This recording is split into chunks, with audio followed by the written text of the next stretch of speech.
Assalamualaikum warahmatullahi wabarakatuh.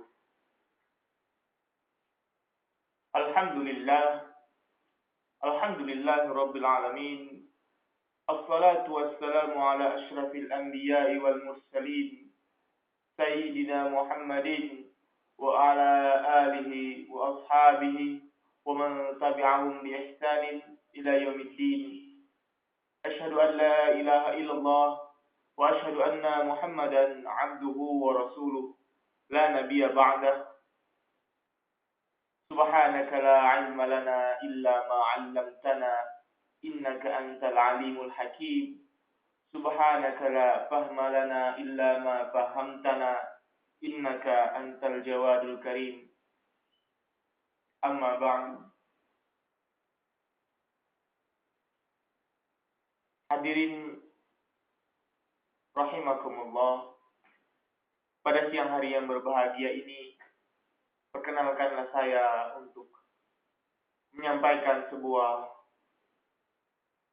patah atau dua patah kata yang berhubungan tentang Islam dan kehidupan. Judul kita pada hari ini adalah manusia sebagai khalifah. Allah menciptakan manusia di bumi sebagai khalifah. Para pakar dan ahli telah membagi makna khalifah menjadi dua. Yaitu satu, khalifah berarti pengganti atau yang datang sesudah. Pada pemahaman pertama, manusia sebagai khalifah di bumi dipahami sebagai pengganti Tuhan.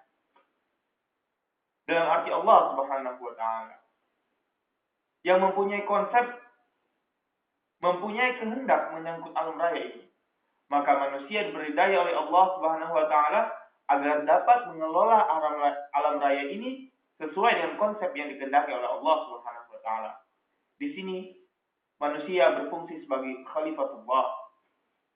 Dalam pengertian yang kedua, khalifah sebagai pengganti makhluk sebelum manusia. Sebelum manusia ada makhluk lain yang tidak mempunyai kesadaran. Kesadaran tentang Tuhan, kesadaran tentang alam, kesadaran tentang lingkungan yang selalu membuat kerusakan di muka bumi ini. Nah, hadirin rahimakumullah, ini dipahami sebagai pertanyaan daripada malaikat ketika Allah menyampaikan rencananya untuk menciptakan manusia sebagai khalifah di muka bumi. Para malaikat bertanya, apakah engkau hendak menciptakan khalifah di bumi itu? Yaitu makhluk, yaitu sesosok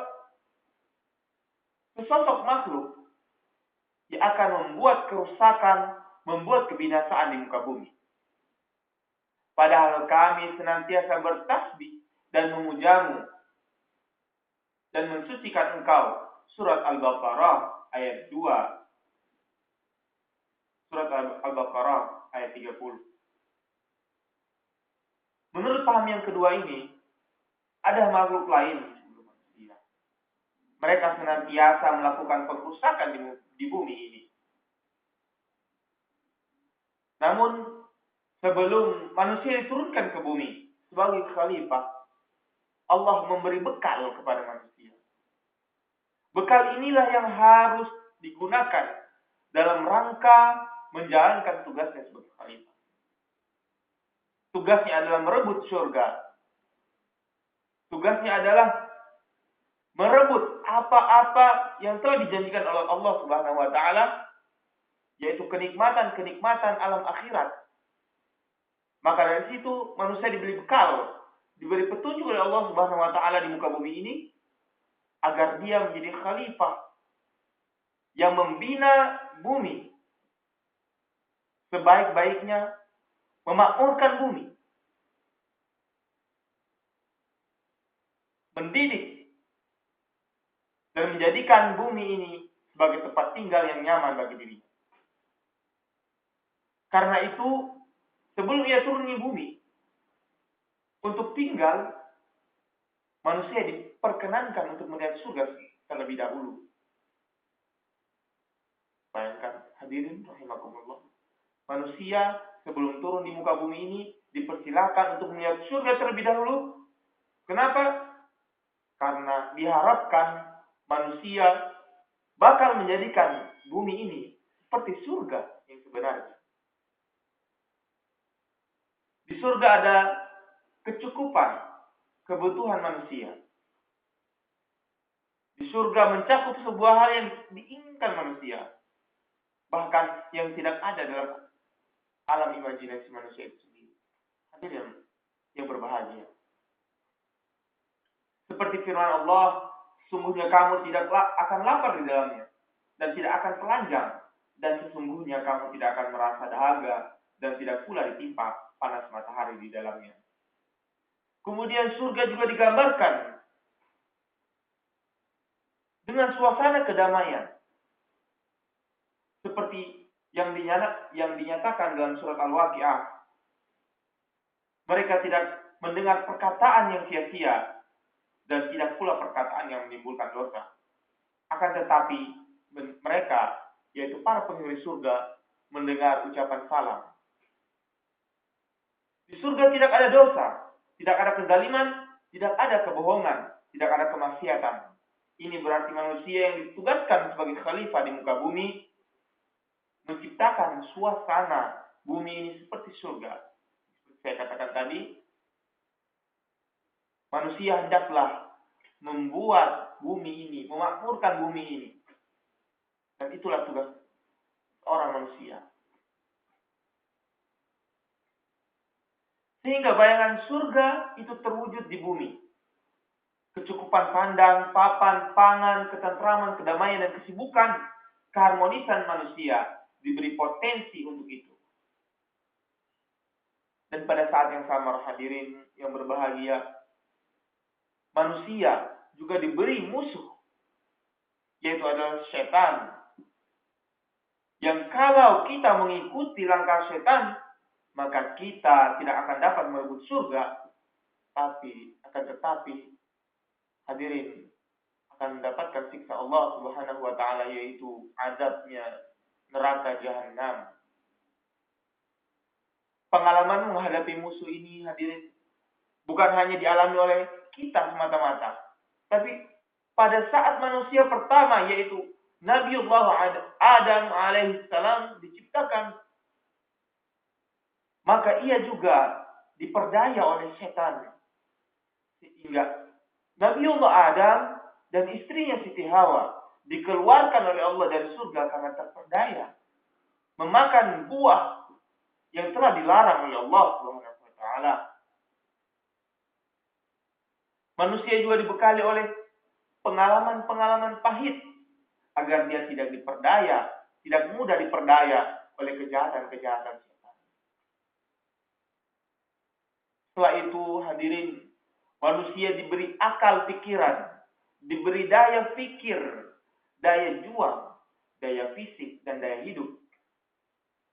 Daya hidup ini menjadikan manusia memiliki semangat, mampu menghadapi segala tantangan. Dan pada akhirnya kita bisa berkata bahwa manusia diciptakan oleh Allah di muka bumi ini dengan daya yang tidak terhitung jumlahnya.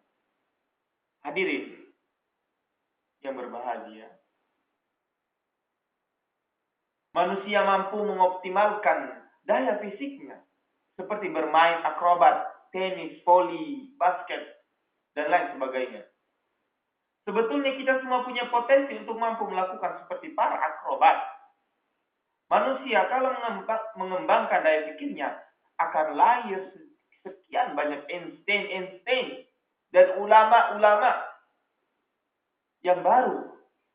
Dalam hal konteks ini pun Einstein belum bisa menggunakan seluruh daya pikirnya.